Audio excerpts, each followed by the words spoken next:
All right, hi, Lady Gamer Mom. Hello, all my little gamers. I am joined today by Bunny plays games. and Dragon Fate 88 is supposed to be here too, but she's feeling a little under weather, so hopefully she'll at least make it for the time that we play our game. Oh, looks like Bunny plays games. Subscribe. Thank you, Bunny. That's so nice. So, what game are we reviewing today? We're reviewing the Switch version of Clue called Cluedo. So, fun fact about Cluedo: Clue was created by Anthony Pratt, and it was patented by a British musician who's named Anthony Pratt in 1944, released in 1949. So this is a pretty old game, just kind of on the heels of World War II era.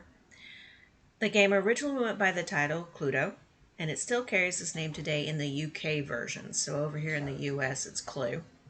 The game was intended to be a replica of a parlor game enjoyed by Pratt and his friends, which he called Murder.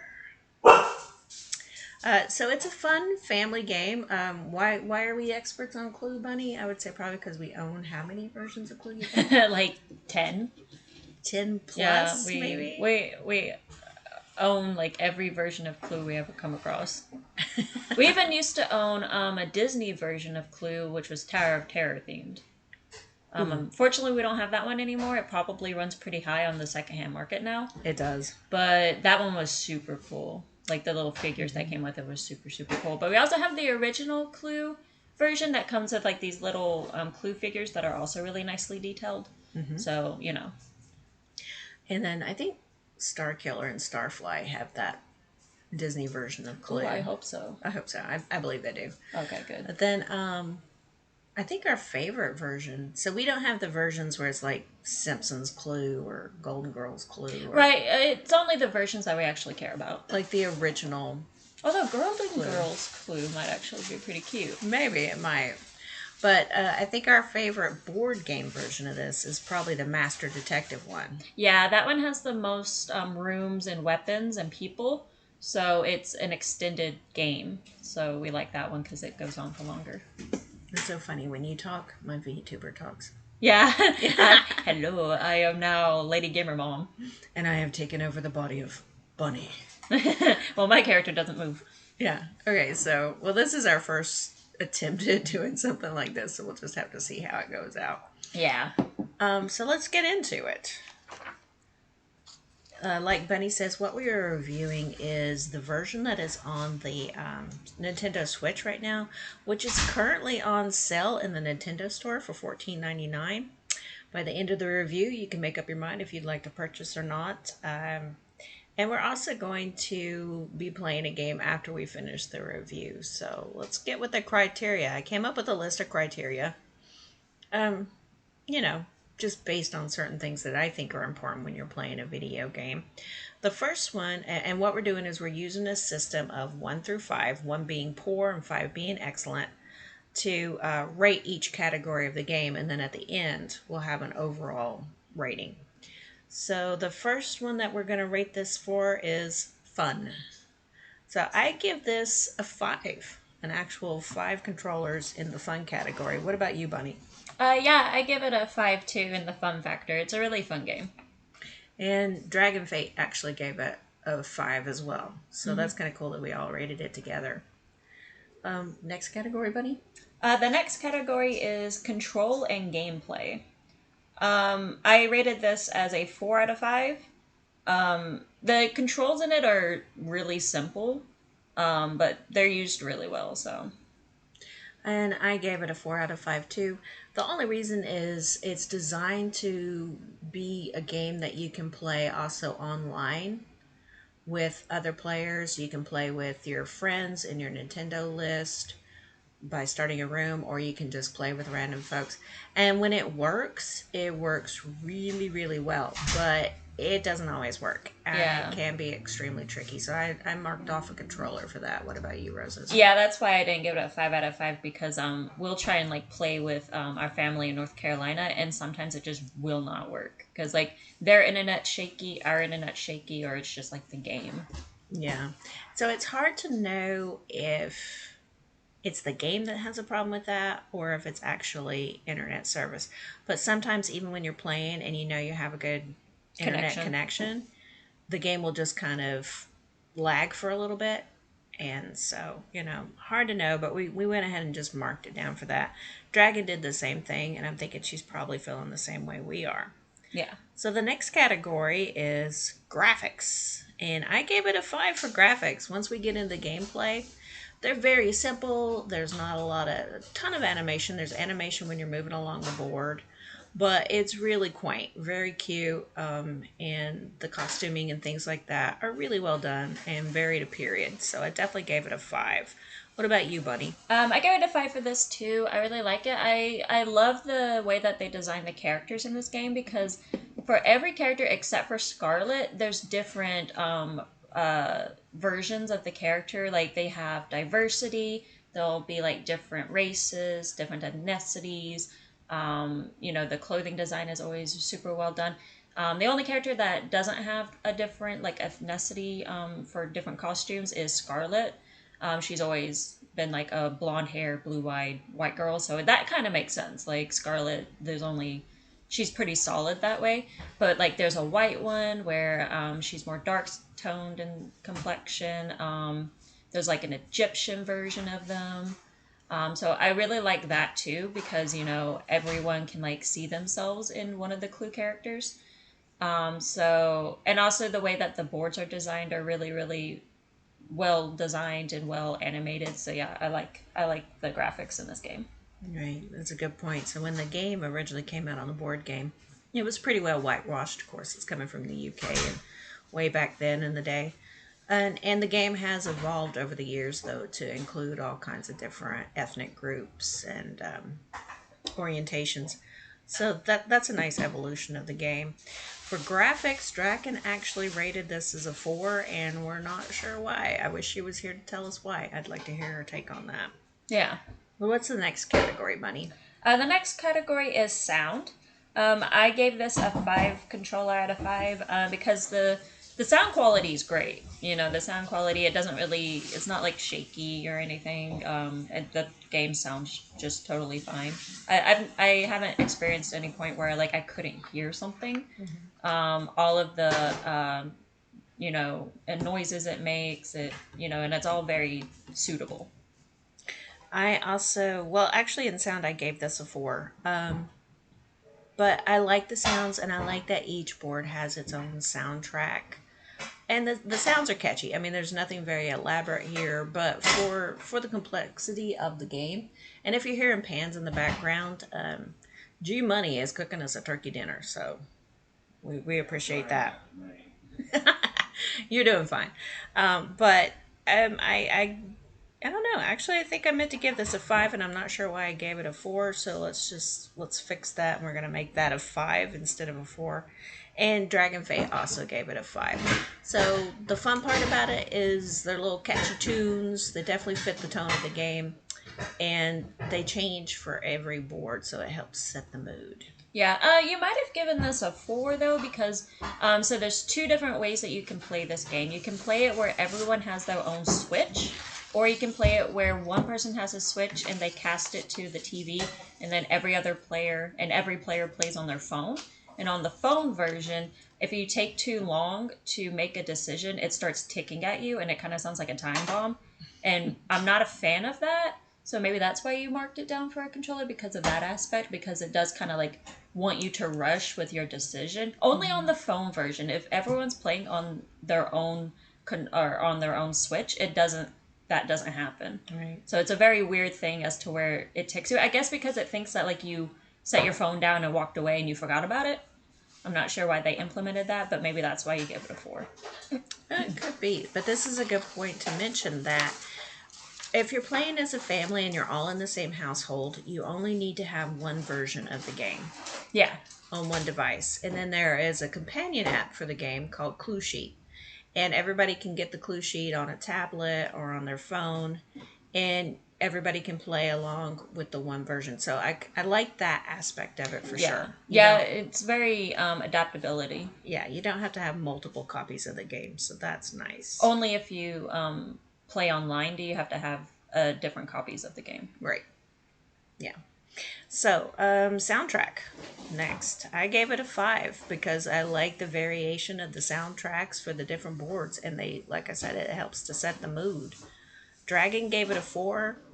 Still not sure. Too bad we can't ask her. What do you give it, Bunny? I give it a 5 out of 5 because again they do change with every board, so there's a good mix of different soundtracks, and I think they're all appropriate.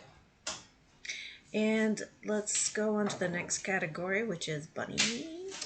Which is replayability. I gave this a 4 out of 5. The reason I didn't give it a 5 out of 5 is because like the replayability is a 5 out of 5 if you're playing it with other people, I feel like, but if you're just playing it solo mode, you might get bored of it after a while because there's no like story mode or anything. Like there's no real story attached. It's the same thing.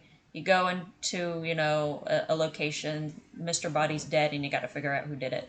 So solo mode might not be as engaging as co-op mode, which is why I would have preferred it if they did have like a cute story mode. Whenever you play solo, I think that would be a little more engaging, which is why I gave it a 4 out of 5. But again, if you're playing it with more than one person, or you're doing the online mode where you play against real people, I think that's really good replayability then. I gave it a 5. But she's right. When it comes to the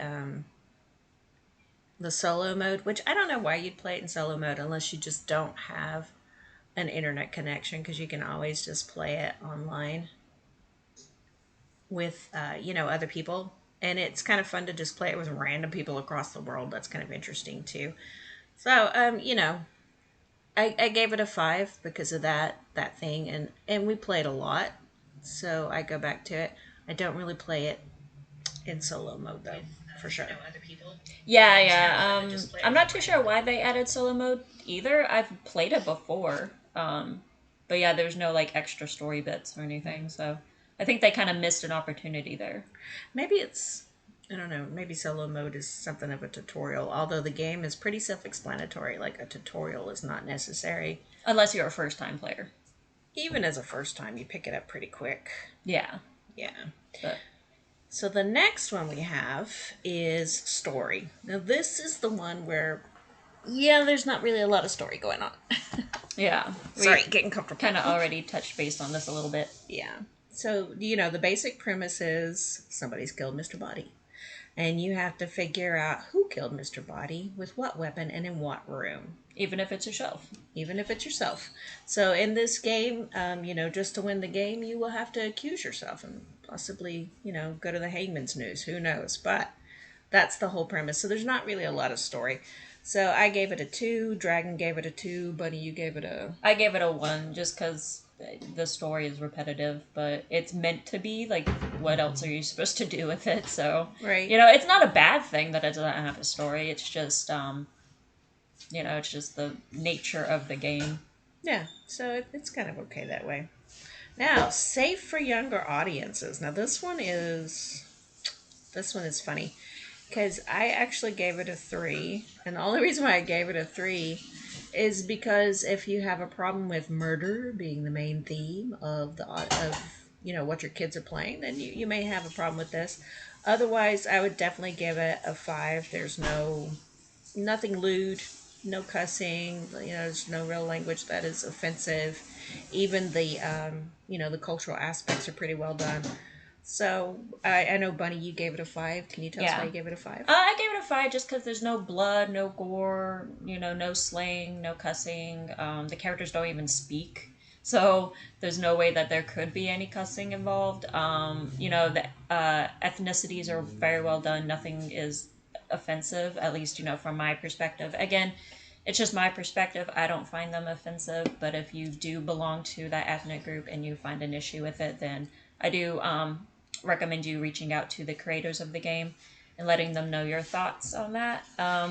And I mean, yeah, it's murder, but like you don't, and there is like the dead body on the screen, but he's not covered in blood and stuff. I guess I give this one a 5 just because I have been playing Clue since I was a young child, so I think it's appropriate for children. But again, if you come from like, a Christian household or a religious household, and you're not comfortable with your kids being exposed to murder in this way, then I totally understand that. That I think, I think it just is a case by case. Something like this is just case by case. You have to ask yourself, is this appropriate for my 8-year-old? Does this align with our beliefs? Is this okay for them? It was okay for me and our family, and so I gave it a 5 just from my perspective, and that's the only perspective I can really tell this from. So that's why I gave it a 5. And for fun, I would definitely give it a 5. It's just, once again, what? How do you feel about violence? How do you feel about murder? Up to you. So, family fun. That segues into our next category. I gave it a 5. We've been playing this forever. Not this particular game. This one's kind of new to us. We've had it for a couple of years now. But just the board games and everything, so much fun. And we play those a lot. And Bunny, what about you? I give it a 5 as well for family fun because, it is something that can be safe for younger audiences if you are okay with it. As a parent, you just got to ask yourself that question if you are a parent. I wouldn't say this is for young kids. I would say like 10 and up, 11, 12 and up, Definitely if your kid's like younger than 10, probably not the best game for them. Probably just because it's like not as engaging for a younger audience.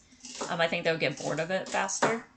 So, but I think the thing I like about it though is the problem solving, and it's a bit of a memorization skill. Yeah. You do have a clue sheet where you can mark off clues, but you got to reason and you've got to use logic. So I would think it was a really good developmental. Oh yeah, that's why I skill. say like 10 and up.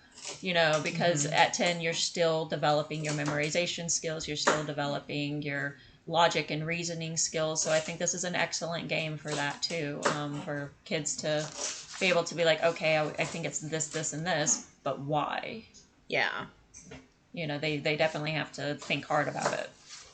All right, so we're almost down to the last category. So actually, this is our last category, and the last category is co-op play. And we all gave it a 5.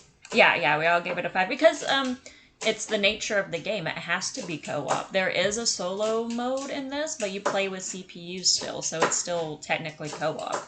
There's just no feasible way, because like if you play it by yourself, you have all the clues, so you immediately know who did it, where, and when.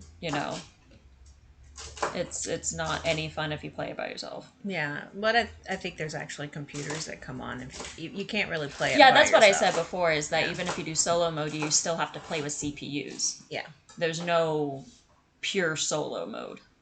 Which would be, like you said, very boring. Yeah. So now we come down to the overall final scene, and this is what we all think. How many controllers we give it. And so once again, 1 being poor, 5 being definitely get this game, play it. Ba-bum. So here we go. Here's the final rating. I gave it a 4 out of 5 controllers. Bunny gave it a 4 out of 5 controllers. And Dragon gave it a 4 out of 5 controllers. So we're pretty much on par with each other on how many controllers this game should get. Yeah. Again, the reasons why it's not a 5 out of 5 is because of sometimes the game just doesn't work. If again, I'm not sure if that's a game thing or if it's an internet thing, but sometimes it just you'll be in the middle of a game and it will just start dropping people, and people will be replaced with CPUs, and it's just like that's kind of frustrating. And that's the most frustrating part of this game. But if you got really good internet, everyone you're playing with has solid internet, it should work. Should work, and it works pretty well. Yeah, when it does, it works really well. So I would definitely say, it's on sale right now, $14.99. I think that's a good price. They're not paying us for a plug. We don't get any money off of this. We're just honestly recommending this game, especially if you like to play in a family setting. Yeah. All right, so I'm gonna go ahead and stop the recording.